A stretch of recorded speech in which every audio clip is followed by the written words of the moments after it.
we are opposed around the world by a monolithic and ruthless conspiracy that relies primarily on covert means, on infiltration instead of invasion, on intimidation instead of free choice, on guerrillas by night instead of armies by day. There is little value in ensuring the survival of our nation if our traditions do not survive with it. All right, welcome to episode 98 of the Abuse Hour. It is I, your host, Coffee Long, coming to you unsupervised, unmedicated, and an unchecked threat to society. So, man, as it happens, I am driving across the open plains, looking for Braves and Indians and hoping that my wagon train doesn't get ambushed. Or, I don't know, is there an Indian word for ambushed? I'm sure there must be. SCALP, whack 'em, whatever the fuck it is. Anyway, it doesn't really matter. Anyway, yeah, I'm planes, trains, and automobiles. Not even work-related this time around. I actually had to cruise to the West Coast for a funeral. Not a good deal. Tell you what, it's not a good deal, but you start becoming, an old bastard, 1,000 years old and such, and you're going to end up at a lot of these things.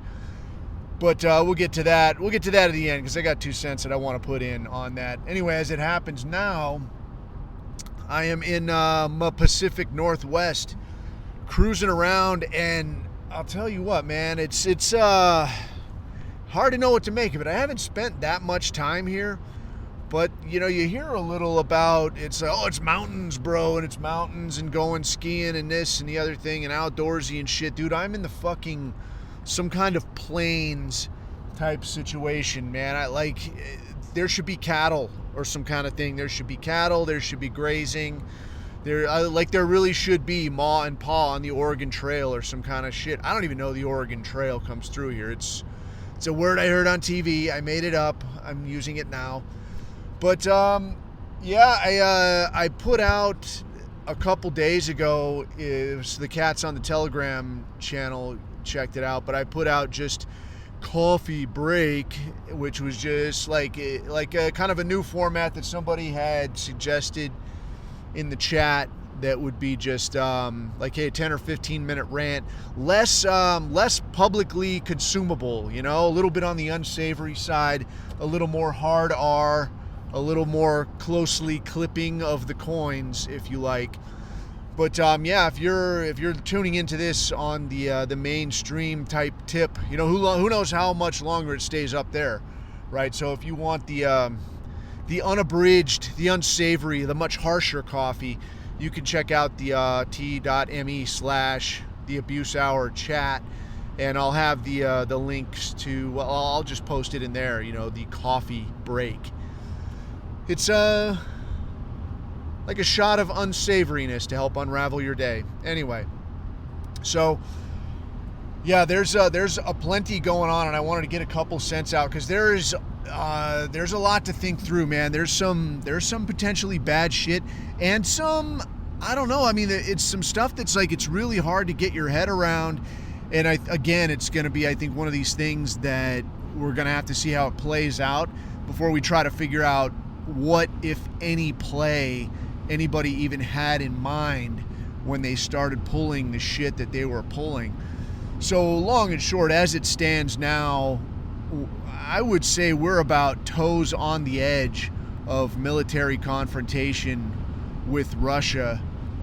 I don't know that, I mean, it ain't a secret. I'm a trillion years old, man. And I mean, I remember, dude, way the fuck back when this was like, it was almost considered like a given that at some point you're gonna have to go toe to toe with the Ruskies, bro. That's just how it's gonna be, and they're gonna come over here on their bear with their little stupid hat, and we're gonna get out there on our horse and we're gonna fucking slug it out. That was like, it was just a given.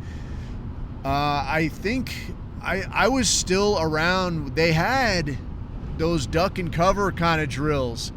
I can't remember what they called it, man. Drop drills. That's what it was. And they still had that, man, when I was a little kid. And it's kind of comical because, later, like, military career, like, you get dropped down and you're, like, knocking out push-ups. But the deal was like your teacher would be there and they'd just go, drop, everybody drop. And you're like, you're supposed to get under your desk and cover your head and this kind of shit. You know, as though like that's going to save your ass in a nuclear strike, right? Like the building is melting around you, but it's this desk, right? It's this cheap ass, you know, whatever it is, manufactured in Grand Rapids, Michigan desk that's gonna save your ass, pal. You're in luck. It's okay. Yeah, the entire world is melted around you like somebody's shadow is burned onto the wall, but you were under your desk with your hands over your ears, so things panned out in your favor. No need to worry. Anyway, yeah, as it stands, things have gotten hectic in a hurry. If you haven't, I will imagine you've to some degree heard the news, but if you have not, Joe Biden, Mustutterin' Joe, too incompetent and silly to run for re-election, but not too incompetent and silly to make major fucking decisions that affect me and you, quite literally, by virtue of what goes on the world stage. So this barrel of pinheads, they have given Ukraine, the T-shirt Jew, Volodymyr Zelensky, have given this idiot permission to strike inside Russia with ATACMS, HIMARS, etc. The missiles and whatnot, Storm Shadow missiles, whatever, that have been given to them by the U.S. and by Western European countries. So kind of the idea there was that, and this is, you know, another in a long line of red lines, if you like, being crossed by the West vis-a-vis what the Russians say, like, hey, we're going to start looking at you as a party to this thing. We gave them these missiles, you know, like me and you, gave them these missiles under the premise of somebody's invading your country, you can use this against that invading force, presumably, you know, while they're inside your country, right? Somebody rolls in, you know, with tanks, somebody's rolling in, you know, setting up an outpost, you know, troops are barracked, you know, troops are encamped, and you can explode them now with these missiles, right? That's sort of the premise here. What it has morphed into is this idea that, and I don't know how much you could say it's a good idea. I don't know that it's really a good idea. I think it's kind of a shit idea. But the idea that, well, when they invade here, we will invade there. Like, we'll invade parts of that country. So in this instance, this would be Russia invades Ukraine, and Ukraine says, well, haha, we'll invade part of Russia, take over, you know, cities, routes, assault targets inside of Russia. And we're not talking here about parts of Russia where maybe Russia took over some of what used to be Ukraine. No, they're talking about like Russia, like big cities, like in fucking Russia. The most recent attempt, if you remember, was an attempt to take a nuclear facility inside of a city called Kursk. And it wasn't a bad idea, but Ukraine sent some of their best units, apparently, tried to take the nuclear facility at Kursk. It did not work out. Now they've still got people there. It's just kind of stymied in their efforts. But it was still an attempt, and not an attempt that was looked favorably upon. Because, you know, before, where it was like, yeah, you're being invaded by Russia. Okay, maybe, you know, we send you stuff. And I'm trying to look at this objectively, right? Like, I'm not giving you my personal opinion. But the idea was, we're trying to give you weaponry and support to defend yourself. Instead, you use that to strike inside of Russia, as opposed to fighting the forces that are invading you. It's hard to make the argument that this is an effective strategy. It's hard to make the argument that you're any longer in the right, because you can't really, you know, like, he started it, this kind of shit. I don't know that argument really holds up, insofar as the U.S. has had its hands inside Ukrainian politics, fucking around with all things Ukrainian, violation of the Minsk agreement, saying, hey, maybe we bring Ukraine into NATO, this kind of thing. it's been a fucking mess. There's not really a version of this where you're like, oh yeah, these Russians fucking started it. It's not really a possibility. It doesn't really work like that. So where we're at now is the Biden and Keir Starmer, the guy in charge of fish chips, cup of tea, Mary fucking Poppins, England, have given permission to the Jew in the t-shirt to use these missiles, these short-range missiles, to strike inside of Russia. So mind you, these missiles are really short-range capable. They're not really in a position right now where they could really hit anything, so far as I understand it, where they could hit anything that would be really ugly. My understanding is these missiles generally have to be fired from an aircraft like an F-16, and for an F-16 to get anywhere near where it could hit something, you know, or where it could do some really ugly type damage, that F-16 is going to get shot down. So I'm not completely sure what the logic is here, but that did not stop the Jew in the t-shirt from getting out there straight away and absolutely shit talking of like, the missiles will speak for themselves. We're not telling anybody anything. We're not giving any kind of heads up, which apparently has become a kind of gentleman's agreement, if you like, of late from what I'm seeing. You know, like from what we've seen between the exchanges involving Iran, not Israel, because Israel, they do whatever the hell they want to do, and we'll get to that shortly, I think, because that's escalated a little bit as well, but it's really kind of more of the same. In any case, there's been kind of a situation where it's a gentleman's agreement where when somebody launches some of these heavy duty fucking missiles, there's like a warning that gets put out that like, hey, we're going to be firing some missiles. This is what we're firing it at. We're going to basically destroy this property. Not so much going to destroy these people. Although, you know, imagine being the unlucky fucker that's like, yeah, somebody has to die and we're going to leave these nugs there, you know, like sweeping or something. Yeah, like 10 guys were killed. Can you believe it? Oh, these poor 10 guys. Like, yeah, dude, you could have probably got that guy out of the hallway. Like, yeah, go ahead and sweep this. Get a little mop down on this thing. Hey, where'd everybody go? Don't worry about that. Just get your sweep on here, okay? And someone will come and get you. Okay, whatever you say. And then zap. Like, yeah, that's the guy that, you know, you're the sacrificial asshole. Terrific, good for you. But yeah, it's been like a gentleman's agreement. You kind of put out like, yeah, we're going to be launching these missiles. So Zelensky then, yeah, we're not telling anybody anything. We're going to do what we want. The missile impacts will be the warning. So right out of the gate, it's like, dude, you're big dicking in a league that you're not really fit to play in. But, you know, yet here you are. And it sucks because they've just got this huge conscription, this huge mobilization thing where, again, still snatching people off the streets, shoving guys out there with no training, no idea what the hell they're doing. And it's like, this is not fucking cricket, dude. But the response then is that the Putin came out and they've basically adjusted their nuclear doctrine, long and short, to say that, and if I'm remembering right, that in the event that a nuclear-capable state provides material assistance or an ability to attack to a state with whom we are at war, Russia reserves the right to retaliate using nuclear capacity. So basically, if you're a nuke country and you step in and try to lend a hand to somebody that we're getting it on with, in this case Ukraine, then we're going to reserve the right to retaliate using nuclear weapons because you're a nuclear state, you know, so we could retaliate, you could hit us, so we're just going to get out in front of that. I've seen a few things where there's a list of like Russia's red lines, you know, where it's like, don't do this shit, I'm fucking telling you, don't do this shit, I'm fucking telling you. And it's a whole list of things, you know, and it was like supplying anything other than defensive weapons. Supplying technology, supplying the Bradley tanks, supplying the jets, supplying the missiles, all this shit, giving them a green light to strike inside Russia. All this shit was a red line. And Putin is out there saying, you know, now he's out there saying that, yeah, we are, you know, effectively at war with NATO at this point.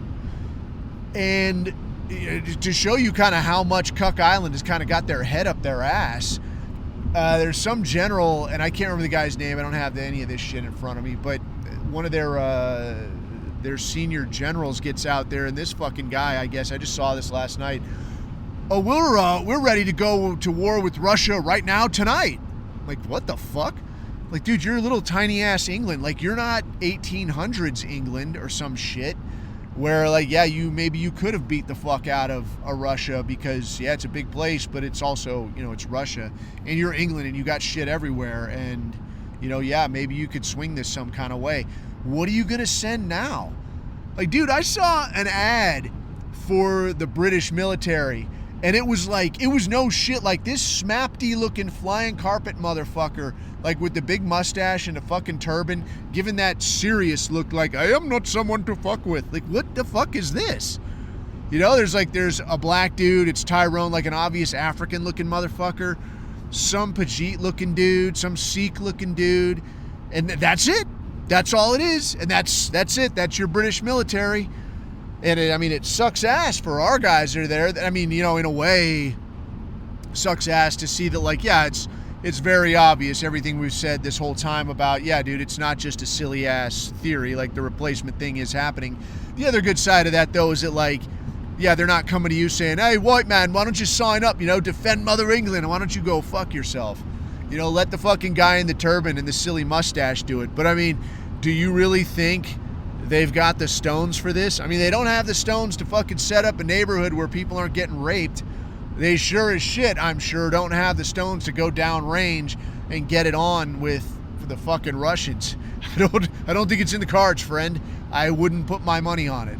But nonetheless, that hasn't stopped, you know, Major General Featherbottom or whatever the fuck his name is from getting out there talking about, like, oh, we're ready to go tonight. Like, oh, are you? Are you, though? And as it rolls out then, Russia launched a couple of medium-range ballistic missiles. And I don't know what it was they hit. I can't remember what it was they hit. But, I mean, you saw the impact on these things, and it was like... So long and short, you know, up front, like, these are nuclear-capable missiles. They weren't nuclear-armed. But, I mean... They are hypersonic, and you could see, like, this shit is moving out. Like, it was zap, zap, zap. Like, they came down quick. So these are hypersonic missiles. Basically, like, you ain't intercepting this shit, dude. Best of luck. Go fuck yourself. I think it was, like, impact time to Kiev, it was, like, 7 minutes or something. So it launches. You got 7 minutes to, I don't know, pack a bag and get on the freeway, haul ass, right? Because it's going to burn some shit down. How that all pays out in terms of, you know, what happens when they have, you know, you keep fucking around with England. Shit, dude, you don't really have your shit together, do you? So Putin came out and said then that, like, yeah, we're showing you, like, basically, like, this is a fucking warning, dude. I could put fucking nuke on this in a fucking afternoon and I could land it in your fucking yard. I just showed you I could fucking do this. And the only speculation coming out is like, well, you know, we're not really too worried because we don't think Russia has very many of these missiles. And I'm kind of like, dude, you know, Russia's economy is not suffering. It's a huge fucking country. They got a lot of fucking people. It's going into fucking winter, and I guess some shit just went down where Austria was like, yeah, we had a little thing at our court, and we decided that according to our court, we're not legally obligated to pay you for the natural gas we've been getting. And Russia was like, all right, knock yourself out. You don't get any more natural gas. Oh, wait, what? Like, yeah, guess what, shithead? Now you're going to get real cold real quick. I don't know. Start chopping trees down. I don't know what the fuck your plan is. Right? But that's where we're at. Like, it's fucking crazy town. Like, we just think they don't have very many of them. Okay, yeah, they're in the comfort zone, winning handily, bleeding you dry, and your only bet is what? That, like, I bet you don't have many more of those missiles. Like, how many do they fucking need, dude? I mean, to drop a couple downtown in, you know, Kyiv or London, or hopefully they'd bomb Paris. That would be real nice, would it not? But, I mean, how many more of these things do you think they need? I don't think they need that many to make your afternoon a little shittier than it was before. You know, but I mean, that's your only fucking plan. So how does it play out? I would say that it would just be like a waiting game, that maybe, Zelensky would try to make a move. He'd make a shit showing of it. Maybe the West would talk shit. Maybe Russia does a few more, dummy rounds. But it's like, I don't know, dude. I don't know. I mean, I would have not thought that the U.S. government would have gone ahead and pushed out that statement from Joe Biden to say that, like, yeah, go ahead and use it. It's cool. I would think maybe they'd be like, yeah, just tell him it's all right, dude. Just tell him we did. Tell him that we told him and they're just not doing it yet. He doesn't know what the fuck room he's in, which suggests to me, like, the only thing this can really suggest is that he's obviously not the guy pulling the fucking strings. I mean, that guy's worried about, Jell-O and strained carrots. He ain't worried about, nuclear occurrences in Western Europe. I don't think that's on Joe Biden's mind, too prominently. So it just it really begs the question, man. It's kind of a head scratcher of where does this go? What is the fucking plan? I mean, this other thing of like writing off, I don't remember what it was, like $5 or $6 billion of like, yeah, no, it was supposed to be a loan, but just like, don't even worry about it, bro. Just like, keep it, bro. Don't even worry. Like, what? No. And now I guess Rand Paul had came out and tried to put up something to block the forgiveness of that loan, if you like. Not as though you were ever going to see it again anyways, right? How are you going to fucking get that money back? I don't fucking know, dude.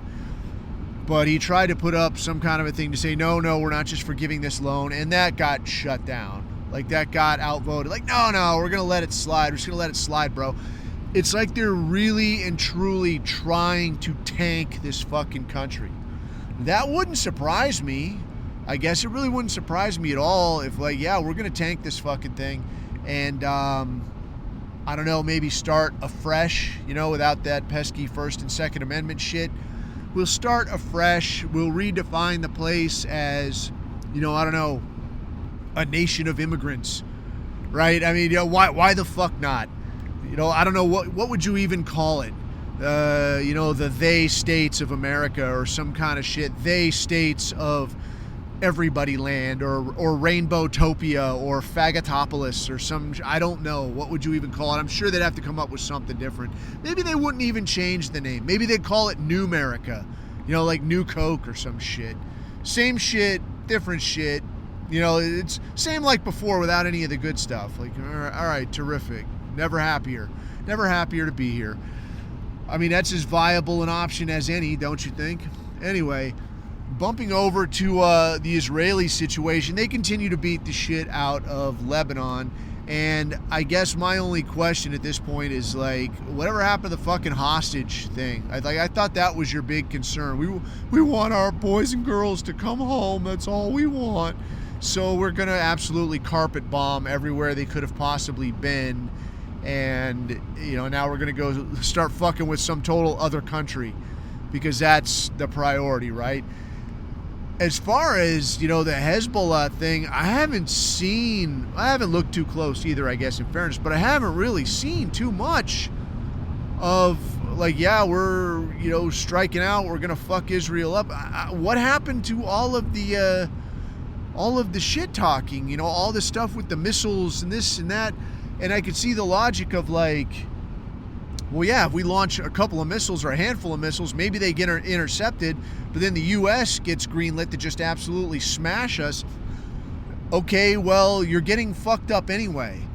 And the Abe Lincoln, like the USS Lincoln, the aircraft carrier, I guess that just took off out of the Middle East, redeployed back to the States. Now's as good a time as any, is it not? But for my money, once again, like, the only people in the region really holding up their end are these Houthis.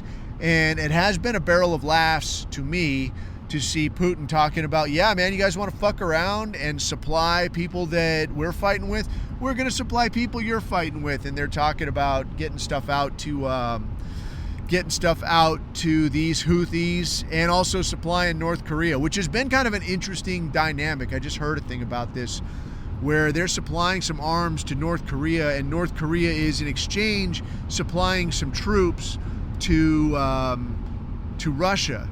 And I don't know to what degree they're engaged or what exactly they're doing. I haven't seen details on that, but it is an interesting dynamic insofar as the idea of what we've heard so far about Russia. They're not sending their best, right? They're sending like some shitty conscripts. They're sending units from out in Dog Patch. They're not sending their heavy hitters, right? I mean, they've probably got some Spetsnaz units in there, but I don't think they're, in the broad strokes, they're not really wheeling out the big guns. I don't think, not yet. And this idea to pull the North Koreans in, that would sort of back that. They're like, hey, we've got guys, everyone's got some good experience. Let's get these guys in, help them mop up. That can also help us expand our footprint a little bit onto in the Asian continent, in the Asian theater, where now if the U.S. wants to fuck around, maybe through a route coming through South Korea, we've got a relationship there in North Korea, and that's nothing but benefit for us. So it's kind of interesting, I guess, to see the relationship develop between Russia and best Korea. But again, we'll see what comes of it all. But bouncing back towards the Middle East, it's an interesting proposition to say, what is this going to look like? Because there might be the possibility that, like your Hezbollah, your Iran, that maybe these people are waiting a little bit until, or on the possibility that the U.S. gets sucked in more to this Russia situation. Because I guess the U.S. is standing up a missile base and pushing some troops and equipment and what have you up to a new what would you call it, a new location, a new facility, whatever kind of shit, in northern Poland, so up towards the border there. And I think that borders, I want to say it borders Belarus, if I'm remembering right, but I can't remember exactly for sure. In any case, pushing those people up there, kind of I don't know, how could you say, like the playing chicken of the situation is that they put these missiles, they put these troops up there, these NATO troops, US troops, whatever. Now it becomes a situation where, okay, Russia gets pissed off that Ukraine is firing missiles into Russia. They say, all right, we're going to strike out. Who are you putting out there? Once again, you got the guy sweeping the fucking hallway, and you just got some missiles. Are they high quality? Are they shit? Who are these guys that are out there? Are these nugs? Are these National Guard guys that are just in it for the college money? Nobody fucking knows. It's a fucking mystery. But what you can ask, I think, is, are you putting these guys there so that maybe Russia will strike them, and now you have like a justification to pull all kinds of people in, pull the rest of NATO in, like whole hog, and like, yeah, we have to fucking smash these Russians. If that happens, that definitely pulls attention off of the Middle East, which opens up your Iran and your Hezbollah to just fucking let it loose on Israel, because what the fuck are you going to do? You're wrapped up over here against Russia. You can't do this two-front shit no more. You're fucking smoked. Not to mention all the other obligations, right? Because you've got all these other obligations where, like, Japan is depending on you, South Korea is depending on you, the fucking Philippines, they're all depending on you, all these places, right? I mean, how much of a posture do we have in Germany? All of these places are looking at you saying, come on, Big Daddy America, you're the asshole, said you got a handle on this. Go ahead and have a handle on it then. And I mean, all this shit could happen quick. I mean, there's still the rest of November and all of December before this shit could still go wrong. So it does seem like it's going wrong at an exponential pace. And really, best case scenario is Donald Trump steps into an absolute shit sandwich and probably spends his first 2 years trying to unravel the situation, while at the same time getting Israel absolutely anything and everything that they need, which comes out of whose pocket? Your pocket. So if you were expecting at any time in the near future that prices were going to come back down again, go ahead and put that back in your pocket, because that's probably not happening anytime soon. Hooray, fucking hooray. Anyway, in other things I just saw, I saw a thing about this Matt Gaetz situation, and I can't even remember. I want to say it was Secretary of State that he was getting pushed towards. It doesn't really matter at this point. He's withdrawn his candidacy for that, or his consideration for that spot, whatever the spot was. And the allegations are centering around the paying of underage girls for sex. So I don't believe, if I'm remembering right, and I had looked at and had read a little bit about some of this situation a while back, and there was some funny business, but I think it kind of leads into a discussion more about the way that these coin clippers, the coin clippers that have their hooks so firmly into this country, about the way they kind of run their business and the nature of the bullshit, because there is some bullshit being strung around here. So as I remember, and I had read a little clip about this, and I couldn't, like it was ringing bells, and I was like, yeah, that's fucking right. I totally forgot about this. And I saw it this morning, and I can't remember all of the names.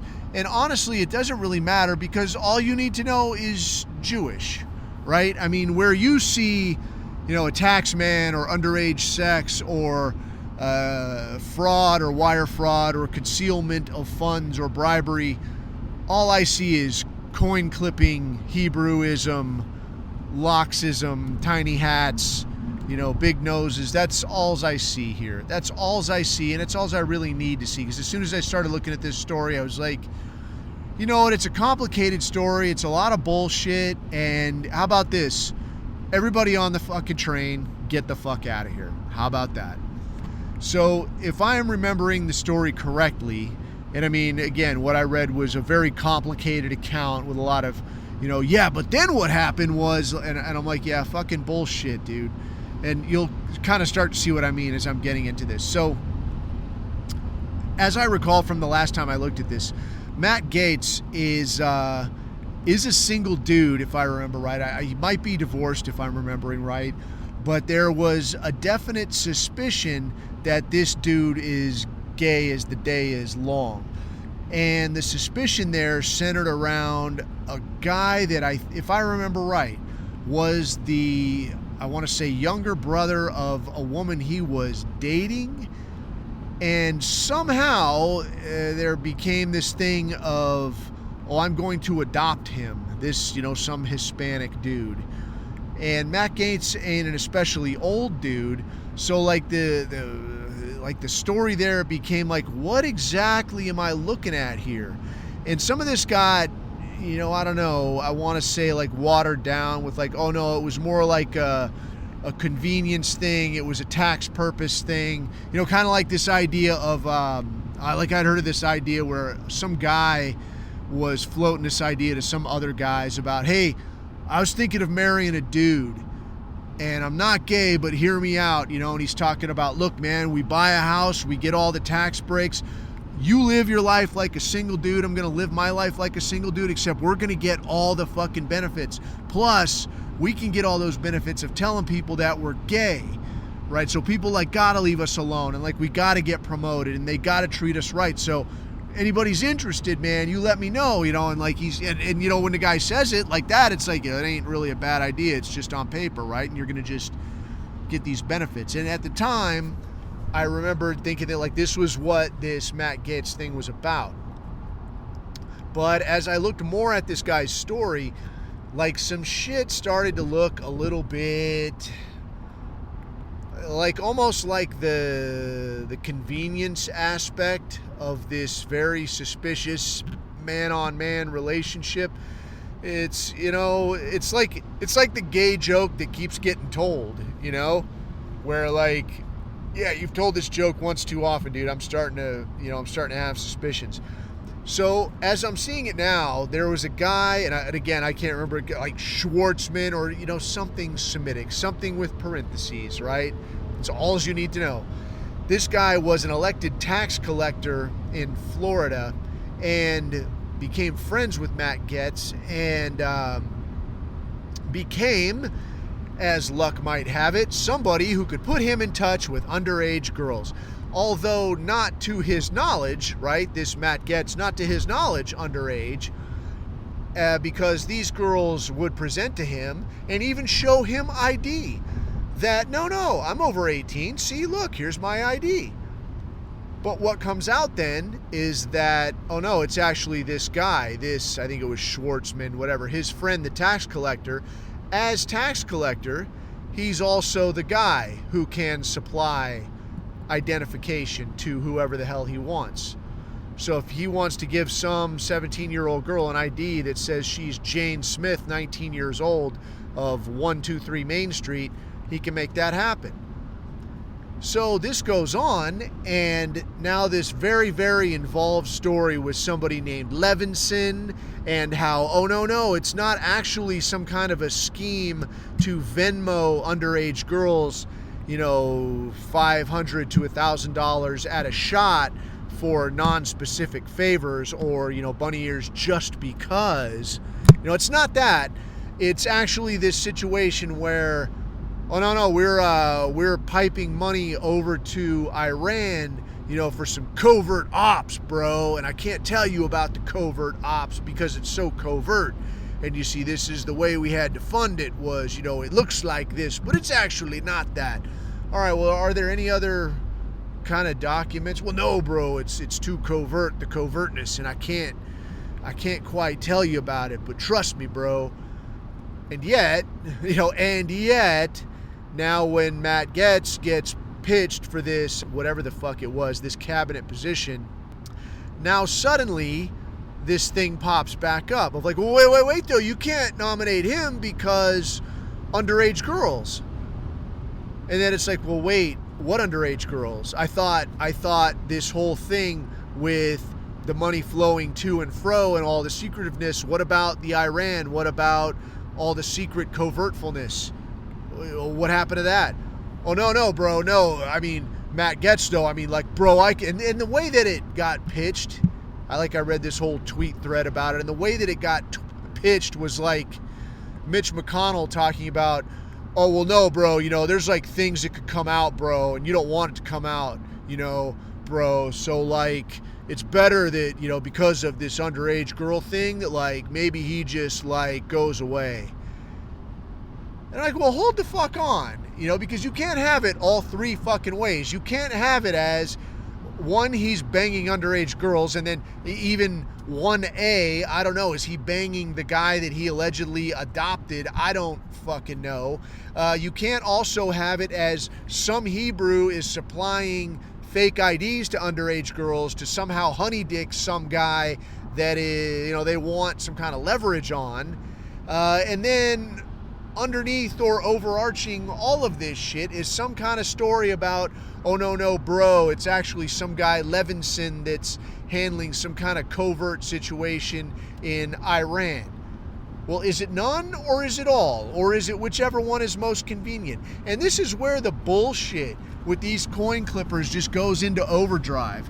Because I, for one, don't honestly think that you got to sit and sift and figure out which lie goes where and which fucked up story is actually part true, but part fucked up, but part exaggeration, but part trick fuck. And, then part of it was just to get this guy roped in where I get him to do whatever the fuck I want him to do. For my money, right? And I think increasingly what you see from people all over the world at this point is that I do not give a fuck which part is true, which part is fucked up, which part is, just a scam, which part is a hustle or a blackmail scheme. Just get the fuck out. That's what I'd like to see. Get your shit, get your fucking hat, get your little scrolls, get the fuck out. And I mean, dude, if I don't know what could make it more clear. That 100 and however many places, 1,300 times, I've got to imagine that, those people were probably a lot like us, that there were probably people saying that it's not as bad as, let's work something out, they're probably not all like this. They can't all be like this, right? And I'm sure there were probably some struggles, right? Some struggle sessions about, man, do we got to be a dick to everybody? What are people going to say? You know, like at some point, people are going to be like, hey, you don't gotta make it like this. Don't put them all on the train. But I feel pretty sure, you know, that at the end of the day, that those conversations probably ended about the way this conversation is getting ready to end. Where people are like, you know what? You people just can't be fucking dealt with. You can't be trusted with anything. Everything is a fucking hustle. Everything is a scam. Get your shit. Get the fuck out. And I saw something interesting the other day, man. I'd seen a little bit on this Columbus situation, kind of, you know, whatever, on a tangent here, but I saw a little bit on this Columbus situation where they were talking, like there had been questions for some time, I guess, as to whether Christopher Colombo was a Hebrew or not, you know, whether he was Jewish or not. And I guess that there was some kind of a little dialect and some kind of a little symbol or something that they would put in the you know, an upper corner or something of a letter to kind of, you know, as like a Hebrew greeting, like kind of like the way, you know, with us, like you send somebody like a little tweet or something like, hey, GM friend, you know, like, yeah, it's just something that they do. It's, you don't have to do it. It's just something that, you know, we do. And I guess there was a lot of things like this with this Christopher Colombo where there are a lot of these indicators that, like, yeah, this guy is not, you know, Spanish. This guy is tiny hat Spanish. This guy is, you know, one of them. And he was leaving Spain for a good reason, you know, because they were getting kicked the fuck out. And as I understand it, what was this, 1492, that he timed his departure from Spain. You know, they were supposed to leave a few days earlier, I guess, but timed it, you know, to wrap up on a certain Jewish holiday. I don't know what holiday that was, but wrapping up the holiday, yeah, we're going to leave the day after. We're not going to leave right now. We're going to leave after the holiday. And that this departure also timed, you know, it coincided with the Queen saying, hey, all of you out, get out now.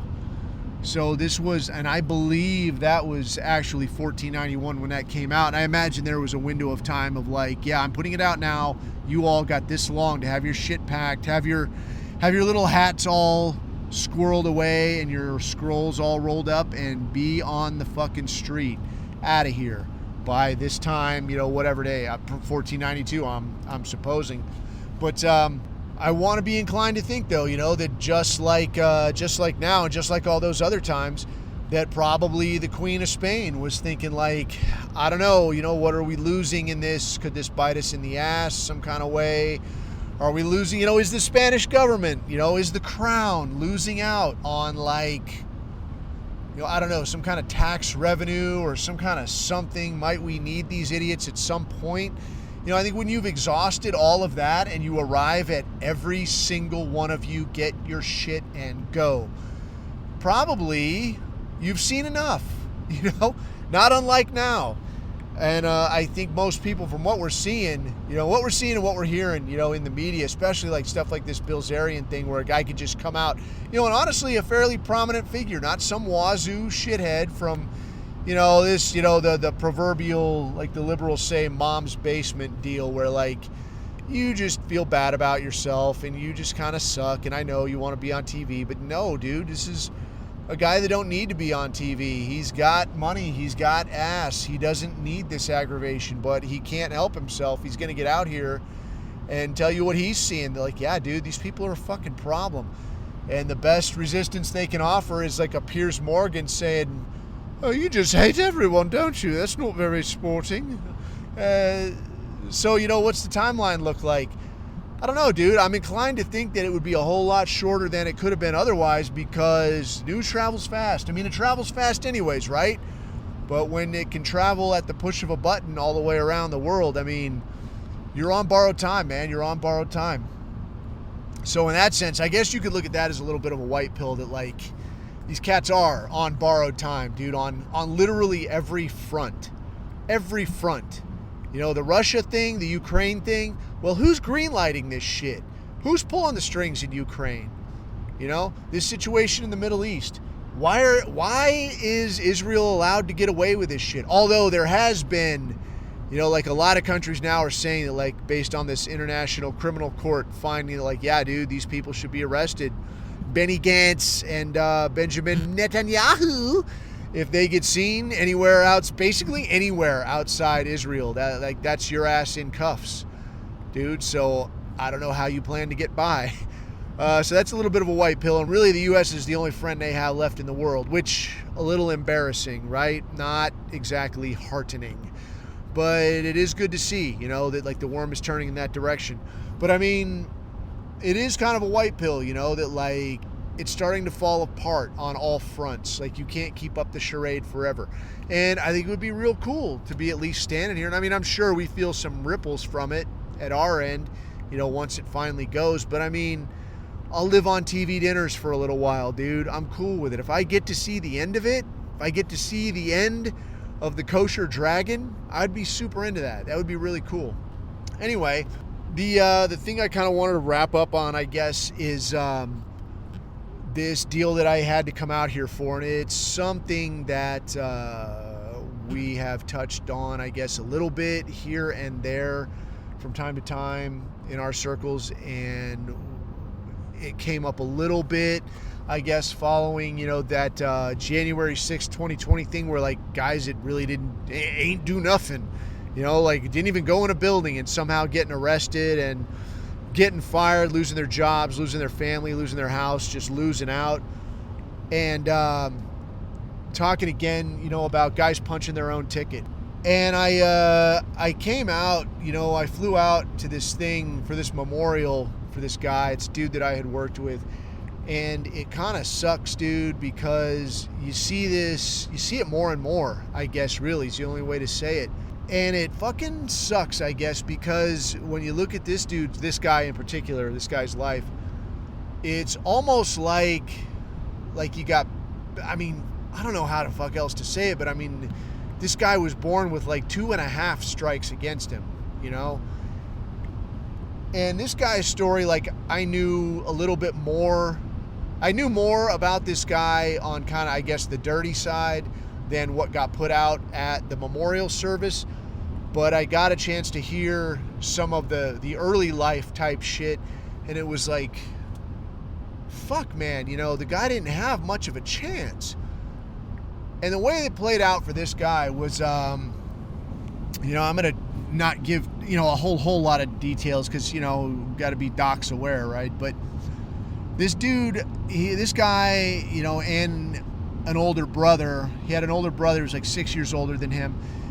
And they had regular parents, like regular people, you know, so far as they knew.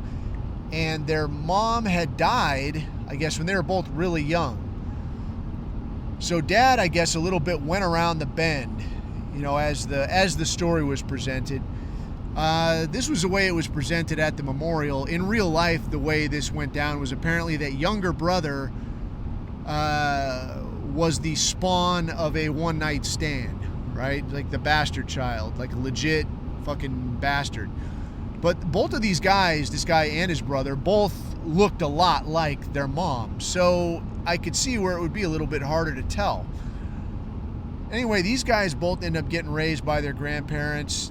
Their relationship with their father was a little bit shaky. Eventually, dad dies off as well.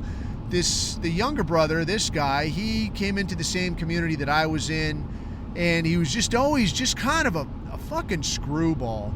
The guy's older brother was also part of this same community that I was in, you know, work-wise. And that guy was actually shit hot. So it was like, I mean, he was like a dude that you would look at and like, how are you doing this, that, or that, you know? And this guy could fucking tell you, like, this guy knew what he was doing, you know?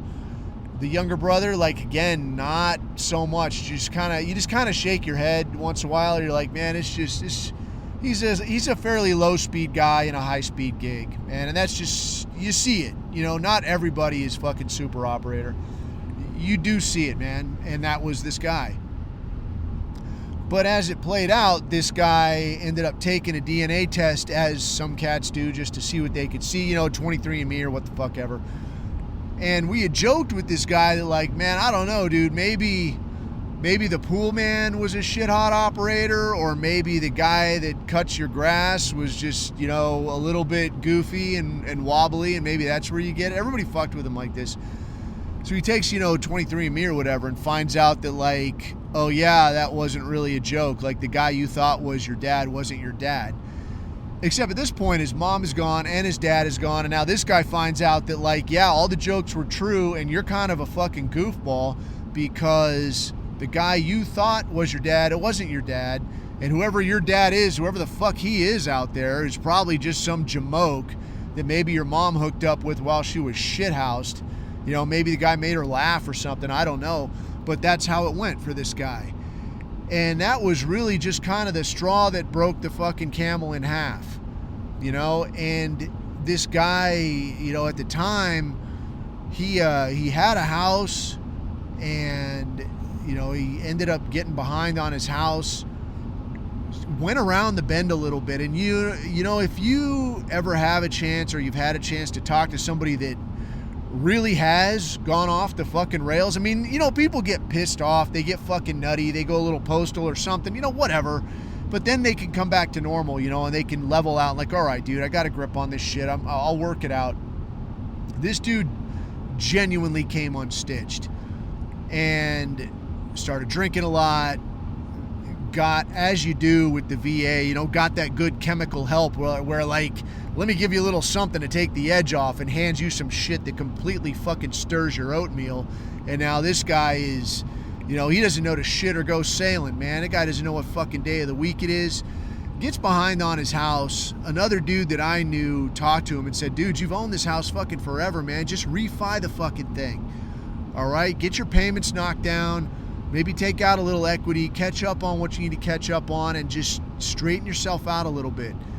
All right. So somebody walks him through it, gets the guy straightened out. He takes out a fucking boatload of equity, so he's got a whole shit ton of money in his hand. Now he's got some trollop, you know, some bar girl.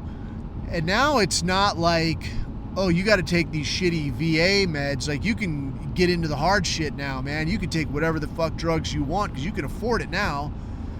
So now he's boozing, now he's fucked up all the time, and as it does, the money goes away, you know, like when the money goes away, the drugs go away, the girls go away, and now here's just you with a house that you're falling behind on once again, and a gigantic goddamn psych issue to deal with.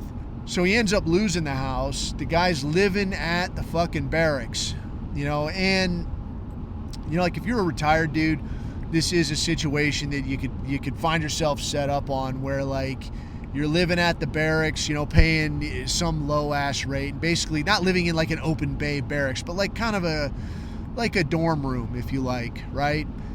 And he's living over here, and once in a while guys would stop in and check on him. One dude I knew stopped in to check on him pretty regularly, and like, hey man, what are you doing, you know?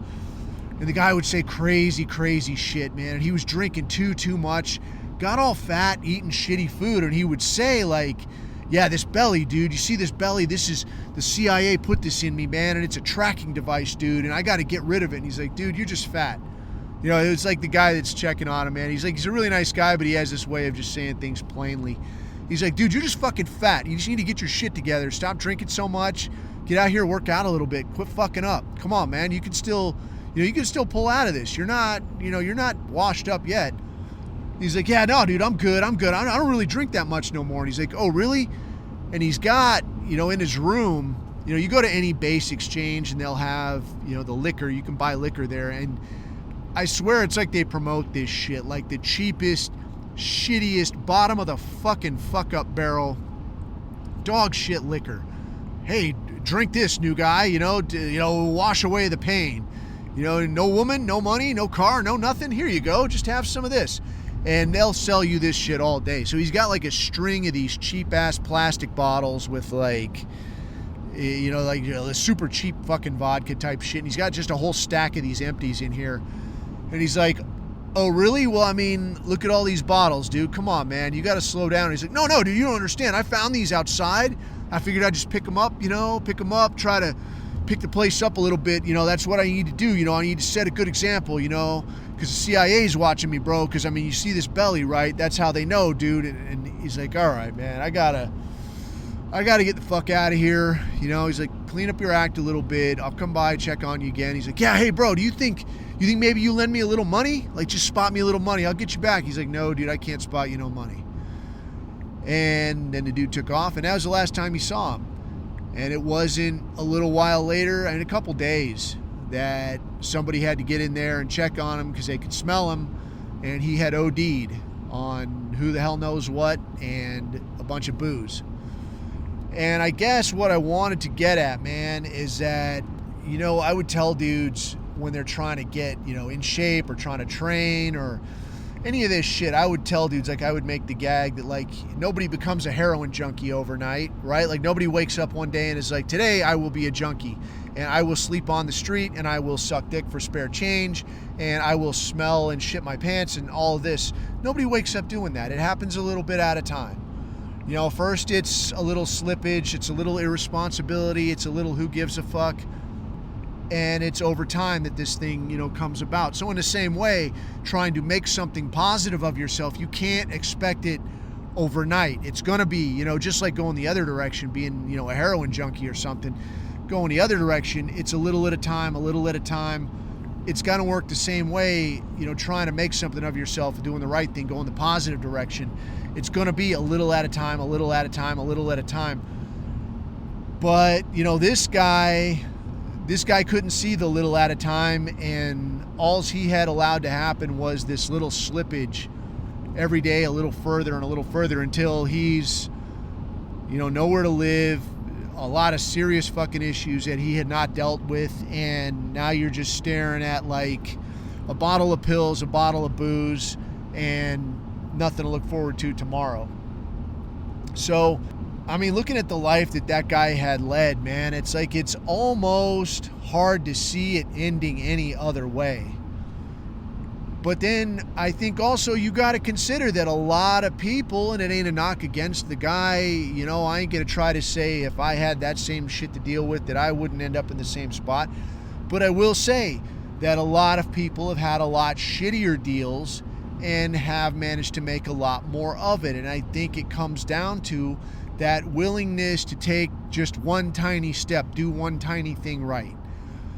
And looking at kind of our situation, man, looking at it big picture where, I mean, our opposition, our enemies, I mean, for no need for a better word, have said very plainly, very point blankedly that I want you to be gone. I want you to disappear. I'm going to make your life as hard as humanly possible. I'm going to attack you through every means I have.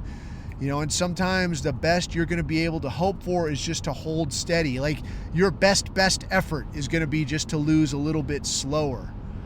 You know, and it's like, how do I get by with that, dude? How do I get by? And it's the same thing, dude. A little bit at a time, just a little at a time. And also with a little help from your friends, man. Because some dudes, I think this is where it could pay to be a dumb guy. You know, when you're just too much of a dumb motherfucker, you know, like that bell curve where there's like the drooling motherfucker at the other end. It's like, yeah, man, sometimes things are more expensive. I just got to work a little more, you know. He's not going to let it get to him. He's not going to think about it. The guy's thinking about the day that he's in right then, and what do I got to do to get through this day and make the most of it, man. So I guess in that sense, what I wanted to leave dudes with, you know, to, if you want to say abuse you, is to abuse you and put a little more responsibility on you. If you are a dude that is doing all right, to look in on somebody else, man. If there is a dude that is, as the leftards say, living in mom's basement, hating life, hasn't been hugged in 6 years, it's your fucking responsibility to get the fuck over there. And even if that guy is destined to punch his own ticket and it just ain't going to be in the cards for him, who the fuck knows? If he's still here, it's still on you. And you get the fuck over there and you look in on that guy and you see if there is any one thing that you can do to steer that guy one step on that one day back towards, you know, being a functional fucking guy and a functional piece of what we have going. If you're the dude that has made a lifetime habit of fucking up, And it's one mistake after another and one bad decision after another. And I just can't seem to fucking get my act together. And I can't even see a way back from here. I'm 1,000 miles in debt. I'm fucking bad off. I'm overweight. I'm underweight. I'm what the fuck ever I am. I got no money coming in. I got a shit ton of debt. Whatever the fuck it is. Dude, it didn't take you, one day to get in that position. It took you a long fucking time to get into that position. It's not going to take you only one day to get out of it. But every one day that goes by, it can be one day closer to you being back out of it. It can be you one day closer to getting, imagine that place where you got a place of your own. You got a decent job, not a fucking monster, but just a decent way to get by. A decent enough woman that's going to give you a hug and tell you you're doing all right. Every fucking day can be one step closer. And maybe some days it's 2 big steps and kabang bang, and there you go, man. And you're making progress like a motherfucker. And maybe some days it's no steps, or maybe you even slide backwards a little and you're like, man, that really sucked. But you know the way ahead because you walked it before, so get back to it. So if I got abuse to offer, based on this complete ass pain of a trip that it's been so far, that's the abuse I want to offer you, man. Is that there's more suffering ahead, dude, but it is more suffering that you can benefit from and make something of yourself and break it off in the ass of the people that want to see you go away and show them that no, motherfucker, I'm not going that easy, dude. I'm going to make this difficult for you. It's going to fucking sting the whole way. And maybe at the end of the day, it's actually your ass that gets loaded onto a train and sent the fuck out of here. And I'm still standing tall. Yeah? So with that, I'm going to leave you to it, man. I'm going to get back to driving across the wide open plains. Hope I don't get, ambushed by a fucking party on the warpath or whatever. And I'll try to put out some some coffee break type material. I should have some time on this trip, man. I could put out a little something easy. But otherwise, where you can find this. Still somehow available on all the main platforms, and as always available on the Telegram t.me/theabusehour with accompanying chat. Until next time, man, leave the shit where somebody could find it because the world needs more people like us. And until we talk again, keep your eyes on the horizon. Keep your neck out of the noose. I have been Coffee. These are my takes.